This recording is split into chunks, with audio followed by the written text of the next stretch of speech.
Dami yan, boss, ah. Ha? 5 kilo nga. 5 kilo.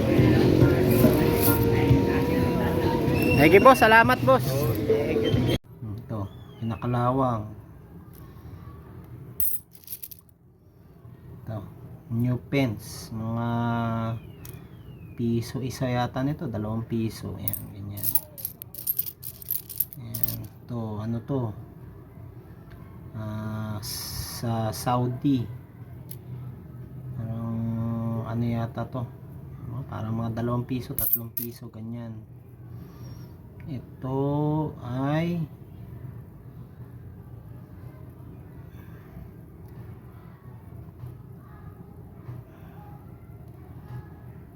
Indonesia siguro. Indonesia. Ito franc. Mga 5 piso, 10 piso siguro yan pag binenta. Ayan. Castle, may castle siya, Castillo. Yung maganda. Ito, token. Token, ito.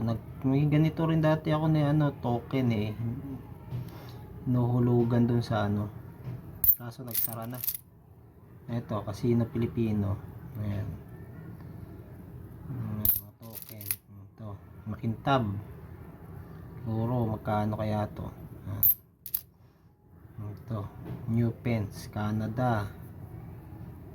Ayan. Daming coins. Hindi ko mahirap kay kung anong dito. May halaga. Baka tulungan nyo ako. Gaya to. Ito, pinorm mo ng shield. Mahalaga yun pag pinorm mo siya ng shield. Ito, kapiraso niya yan. Yan. Ito, Brazil. Brazil. 5 centavo. Corona. Para sa hari.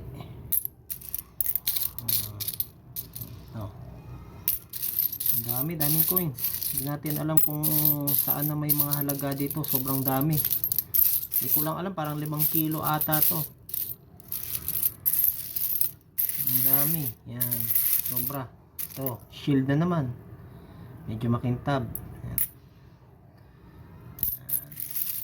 Daming coins.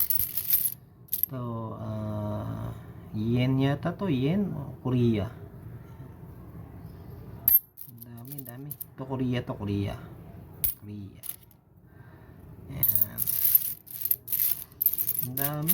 Daming coins, sobra. Mga foreign na may mga halo lang token. Manila shield na naman. Maka-form ng shield. Mahal din ng shield pag na-form mo. Dami.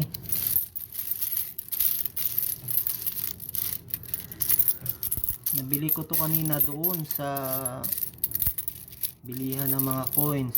Yan. Ang dami. Sige po, muna natin to. I-assort ko pa po kung ano ang may dito. Basta mahalaga yung mga may shield. Nakakita tayo na yung mga shield at yung mga token na pang casino. Yung magaganda rin yun. Yan. Ang dami. Yan. Comment lang po kayo kung may mga gusto kayo mga coins dito. Yan. Puro foreign, puro world coins. Sobrang dami. Okay po, maraming salamat. Enjoy the show.